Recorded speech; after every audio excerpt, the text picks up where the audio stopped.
السلام علیکم سامعین، 17 ربیع الاول اور 3 اکتوبر ہے۔ خبر کا عنوان ہے ہندوستان اور کینیڈا کے درمیان آج تلخی اور بڑھ گئی ہے، کڑواہٹ میں مزید اضافہ ہو گیا ہے۔ ہماری سرکار نے کینیڈا کو آدیش دیا ہے کہ اپنے 40 سفارتکاروں کو یہاں سے واپس بلا لیجیے۔ بتایا جا رہا ہے کہ اس کی مدت بھی 10 اکتوبر تک طے کی ہے کہ 10 اکتوبر تک کینیڈا کے 40 آدمیوں کو اپنے ملک میں بلا لو۔ یہ 40 آدمی کون ہیں؟ کینیڈا کی جو ایمبیسی ہے دہلی میں، جو سفارت خانہ ہیں، یہ اس میں کام کیا کرتے ہیں۔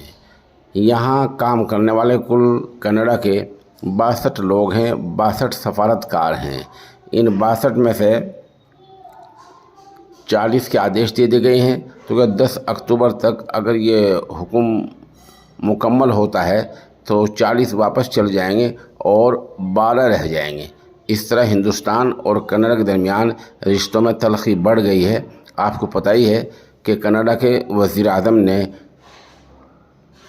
دہشت گردانہ نظریات کے حامل نجیر کے قتل کے معاملے میں ہندوستان پر الزام لگایا تھا۔